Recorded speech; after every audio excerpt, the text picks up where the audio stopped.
నమస్తే రమగారు. నమస్తే జయ. రమగారు, మనము మొక్కులు మొక్కుకుంటూ ఉంటాం. ఏ సమస్య వచ్చినా. ఈ విషయం మీద చాలా సార్లు మాట్లాడుకున్నాం కానీ, ఇంకొక చిన్న క్లారిఫికేషన్. మొక్కుకున్నప్పుడు ఫర్ ఎగ్జాంపుల్ మా నాన్నగారికి బావుండాలి, లేతే మా తాతగారు బావుండాలి, ఆరోగ్యం ఏదో క్షీణించిందని మొక్కుకుంటాం. పాపం వాళ్ళు పైకెళ్ళిపోయారు అనుకుందాం. సో, ఆ మొక్కుని తీర్చుకోవాలా? ఇలాంటి డౌట్స్ వస్తా ఉంటాయి రమగారు. ఒక్కొక్కసారి కొంతమందికి కోపం గూడా వస్తది. ఎందుకంటే నేను ఇంత చక్కటి ఇంత ఇలా కోరుకున్నాను, ఇది చేస్తానన్నాను. ఆ కోరిక నెరవేరలేదు. కాబట్టి నేనెందుకు చేయాలి? అలాంటి ప్రశ్నలు గూడా వస్తా ఉంటాయి కదా! ఇది అందరికీ వచ్చే డౌటే జయ. నా మొక్కు తీరకపోయినా అంటే నా పని అవ్వకపోయినా నేను ఏమన్నా సమర్పించాలా అని ఉంటుంది. సమర్పించాల్సిందే జయ. అంటే అప్పుడే పరిగెత్తుకుంటూ ఇచ్చేయకపోయినా ఏదో ఒక సందర్భంలో దాన్ని మనం ఏది చెప్పామో అది ఇవ్వాలి. అంటే ఆడిన మాట తప్పకూడదు. అంతేగా రమ్మగారు. అంతే ఆయన తెప్పాడుగా అనిపిస్తుంది మనకి. ఇప్పుడు ఎలా అంటే ఇవాళ ఏదో చాలా సీరియస్ అయింది, ఈ గంట గట్టెక్కితే అదేదో చేస్తామన్నాం, ఇవాళకి గట్టెక్కింది, 5-6 రోజుల తర్వాత పోయారు. ఆ రోజుకి గంటెక్కినట్టే కదా. అదేలే. మనం మొక్కున్న మొక్కులో ఒక క్లారిటీ, దాన్ని ఆలోచించుకోవాలి ఎప్పుడు కూడా. తీర్చాలి. సాధారణంగా మా పని అవ్వలేదు అయినా తీర్చాలా, అయినా గుడికి వెళ్ళాలా అంటే నువ్వు మళ్ళీ ఇంకోసారి గుర్తు చేసి, నాయనా నేను అలా అడిగాను, నువ్వు నాకు ఆ పని చేసి పెట్టలేదు, కానీ నీ మొక్కు తీరుస్తున్నా, ఇక ముందు నన్ను చూసుకో అని అడగచ్చు. ఏమైనా మరీ మీరు పెద్ద మొక్కులు తీర్చలేనంత పెద్ద మొక్కేసుకుంటే మనం చెప్పగలిగేవి లేవనుకో. అయితే దీని మీద ఒక కథ ఉంది జయ. కథలు కూడా ఉన్నాయి. ఒక చిన్న కథ. బెహరా సుబ్బారావు గారని మనం బాగా ముందు తరం రైటర్. తెలుగువారే. ఎందుకు మనకి రమ్య బెహరా అని లేదా ఉంది కదా, అలాగే ఈ బెహరా వీళ్ళు ఈ బహుశా నేను అనుకోవటం ఈ వైజాగ్ ఆ ప్రాంతం వాళ్ళు వెనక్కి మన ఆంధ్ర లోపల ప్రాంతాల్లోకి వచ్చి తూర్పు వైపు నుంచి అంటే ఉత్తరాంధ్ర నుంచి ఉన్నవాళ్ళు. మేబీ వాళ్ళ ఇళ్లలో ఈ ఇంటి పేరు ఉంటుంది, బెహరా అనేది వాళ్ళ ఇంటి పేరు, తెలుగువారే. అయితే ఈ సుబ్బారావు గారు చాలా కథలు రాశారు. అప్పట్లో పత్రికల్లో వాటిలలో పడేవి, కొన్ని నవలలు కూడా ఉన్నాయి. వారి అబ్బాయి ఆ దొరికిన కథల్లో అప్పుడప్పుడు వాళ్ళ నాన్నగారు రాసినప్పుడు పత్రికల్లో పడ్డవి, అక్కడ ఇక్కడ పడ్డవి, ఎవరి దగ్గరైనా ఉన్నవి, అవన్నీ కలిపి ఒక 73 కథల్ని సేకరించి మధ్యతరగతి మందహాసం పేరుతోటి ఒక పుస్తకం వేయించారు. మధ్యతరగతి మందహాసం. వీరు రాసిన కథలన్నీ కూడా ఇంచుమించుగా అన్ని మిడిల్ క్లాస్ లెవెల్ స్టోరీసే. తెలుస్తుంది కదా మధ్యతరగతి పేరే అట్లా పెట్టారా. అన్ని కథలు ఇంచుమించుగా ఏదో ఒక సంఘటనని చూసి ఇన్స్పైర్ అయ్యి రాసినవే. ఒక జరిగిన విషయం, ఒక తెలిసిన విషయం, వారెవరిదో విషయం, గవర్నమెంట్లో వచ్చినటువంటి రకరకాల మార్పులు, ఉద్యోగుల యొక్క అనుభవాలు, కుటుంబాల్లో వచ్చే అనుభవాలు, వాటి మీద నుంచి తీసుకునే రకరకాల కథలు రాశారు. ఇటీవల నాతో మాట్లాడి ఆ పుస్తకం నాకు పంపించారు. రాధిక గారిని వారి కజిని ఆవిడే తెచ్చిచ్చారు ఆ పుస్తకము. ఈ కథ ఇప్పుడు నేను చెప్తున్న కథ చాలా రోజుల క్రితం నేను చదివాను ఎక్కడో, లీలగా నాకు గుర్తుంది. పుస్తకం తిరిగేస్తుంటే ఆ కథ కనపడింది అనమాట. మనం ఈ మొక్కుబడుల విషయం వచ్చినప్పుడల్లా ఇలాంటిది ఒక కథ చదివానే అని గుర్తుండేది నాకు. టక్కిన ఆ కథ కనిపించేసరికి ఆ కథ చెప్తామనిపించింది. తప్పకుండా వారు మీకు ఏది వీలైతే అది చెప్పమన్నారు. ఈ కథలు కూడా అంటే సాంఘికమైనవి, మన జీవితంలో నుంచి తీసుకున్న కథలే. సందర్భానుసారం ఎన్ని కుదిరితే అట్లా చెప్పుకుందాం, మీ ఇష్టం చెప్పండి అన్నారు. ఇది ఈ కథని ఎట్లా చూపిస్తారంటే, ఒక భార్య భర్త, తల్లి, పెద్దావిడ, పిల్లలు. ఆయన భాస్కరం ఆయన పేరు. ఆయన ఇంటికి వచ్చేసరికి అలా పిల్ల 5-6 ఏళ్ళది, కాళ్ళకి పట్టీలు పెట్టుకుని కనపడుతుంది. గజ్జలు కలకలాడుతూ నాన్న బాగున్నాయా అంటుంది. పిల్లని సరికి ఆశ్చర్యపోతాడు ఆయన. మామూలు సింపుల్ వాళ్ళు, చూసి ఖర్చు పెట్టుకోవాల్సిన పరిస్థితులు ఉన్నవాళ్లే. ఆయనకి తెలియకుండా భార్య దగ్గర చాలా డబ్బులు ఉండే అవకాశం అయితే లేదు. పట్టీలు 100 రూపాయలైనా లేంటే రావు. ఆ కాలం 100 రూపాయల కాలం అనమాట. 100 అంటే ఇప్పుడు ఏమొస్తుందమ్మా 100కి వెండి? 1,00,000 రూపాయలు అయింది 100కి కిలో వెండి, ఇంకా పెరిగింది 1,00,000 పైనే. అయితే ఈ పట్టీలు ఎక్కడివి ఏమిటి అని అడిగితే, ఆ పిల్ల ఎదురింటి వాళ్ళ అమ్మగారు ఏం చెప్పారంటే, ఎదురింటి ప్లేడర్ గారు అమ్మాయి పట్టీలు చూసిన దగ్గర నుంచి పిల్ల గొడవ పెట్టేస్తోంది, దాని సరదా తీరుతుంది, ఇంకా పిల్ల ఇంకా ఆడుపడుతూ పాడుతున్న పిల్ల సరదా తీరుతుందని చేయించమన్నాను అన్నారు అమ్మగారు. సరే, ఎక్కడి నుంచి చేయించింది అది ఆయన డౌట్. ఇంతకుముందు పెళ్ళిళ్ళప్పుడు దొంగవేలం గిన్నెని, తర్వాత ఏమో ఉత్తర జంధ్యాలని వివాహాల్లో ఇస్తారు, జరుగుతాయి. ఈ వస్తువులు అన్ని 4 కలిపి వేసి తీసుకున్నామన్నారు. వాటికి ఎంత వస్తుంది? ఈ పట్టీలు 4-5 తులాలైనా లేందే రావు, అవెంత ఉంటాయి అనేసరికి భార్య కాఫీ పట్టుకొచ్చి ఇచ్చింది. పెళ్ళి లోపల, నాన్న అక్కడ షాపులో బోర్డు ఉన్నాయి, నా గొలుసులు అవి ఇవి కొనిపెట్టవా నాకు అవి కూడా అని అడుగుతున్న పిల్లలు అట్లాగే అడుగుతారా? ఆవిడ అటు ఇటు మా సర్ది కాస్త కాఫీ తెచ్చిచ్చి, మీ నాన్నగారి ఉద్ధరిని కూడా వేసేసాను అని చెప్పేసరికి కోపం వచ్చేసింది అతను. నాన్నగారి గుర్తు అది ఉంటే దాన్ని వేసేస్తావా అనేసరికి వాళ్ళ అమ్మగారు సవరిచ్చారు. అది కాదు లేరా, పిల్ల సరదా పడుతోంది, ఏముంది ఉద్ధరణ ఉండి ఉద్ధరించేది, పాతబడిపోయింది, నేనే వేయమన్నానులే అని ఆ కొడుకు కోడల్ని మీద కోపం వచ్చింది అతనికని వేయమన్నారు. నాన్నగారికి పంచపాత్ర ఉద్ధరణ ఉన్నాయి.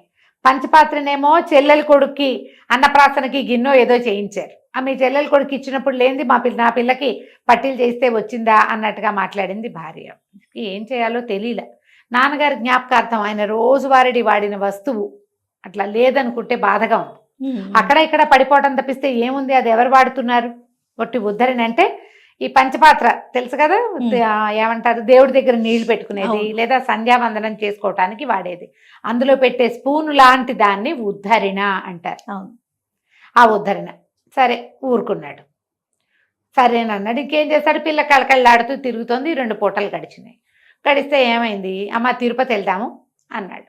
తిరుపతి ప్రయాణం పెట్టుకున్నాను, కన్యాకుమారి దాకా టికెట్లు కొన్నాను, వెళ్దామని ప్రపోజ్ చేశాడు. ఆవిడేమంది, సరే నాన్న వెళ్ళిరండి, నన్ను చిన్న కోడలు లేవలేకుండా ఉందిట, వెళ్ళేటప్పుడు నన్ను అక్కడ దింపేస్తే మీరు తిరిగి వచ్చేదాకా నేను అక్కడ ఉండి ఇంకో 10 రోజులు ఉండొస్తాను రా అంటే కొడుకు ఒప్పుకోవాలి. అట కాదమ్మా, టికెట్ నీకు కూడా పెట్టాను, నువ్వు మాతో రా, ఈ మొత్తం ప్రయాణం అంతా మాతో కలిసి వద్దు కానీ అడిగాడు. వద్దురా నాయన, బోల్డ్ ఖర్చు కదా, ఎందుకు రా, ఇంకో పెద్ద టికెట్ అంటే ఖర్చు ఎక్కువ అని ఆవిడ వద్దన్నా. కాదమ్మా, ఆఫీస్ వాళ్ళు కొంత ఇస్తారు, నా చేతి కొంతే పడుతుంది, నేను నీకు కూడా టికెట్ పెట్టాను, నువ్వు రావాలని తల్లిని బలవంత పెట్టాడు. బంగారు కొండ కాదు మరి. సరే తీసుకెళ్దాం అనుకున్నారు. ఆవిడ సరే కోడలు కూడా రండి అత్తయ్య గారు, పిల్లల్ని చూసుకోవడానికి వీలుగా ఉంటుంది, పెద్ద ఆవిడకి 4 చూపించినట్టు ఉంటుందని ఆ అమ్మాయి కూడా అడిగింది. భాస్కరన్ తల్లిని ఒప్పించాడు. ఆవిడ ఒప్పుకుంది. సరే సామాన్లు గీమాన్లు అన్నీ సర్దుకున్నారు, ప్రయాణానికి ఏర్పాట్లు చేసుకున్నారు. అప్పటి కాలంలో ఇప్పట్లాగా మనం టింగురంగా మనం వెళ్ళిపోవటంలా ఎక్కడ పడితే అక్కడ తినడానికి, వీళ్ళు చక్కగా ఏమన్నా పిల్లలు తినడానికి, రైల్లో తినేందుకు, అక్కడ తినడానికి అవి ఇవి జంతికలు, చేగోడీలు, చెక్కిలాలు చేసుకున్నారు అత్తా కోడలు కలిసి. సామాన్లన్నీ సర్దాక భాస్కరం ఏమిటో వెతుక్కుంటున్నాడు. ఏంటి వెతుకుతున్నావు అని అడిగేసరికి, నాన్నగారి వెండి కడియం ఉండాలి కదా, అదేది అని అడిగాడు. ఈ కడియం ఏమిటి?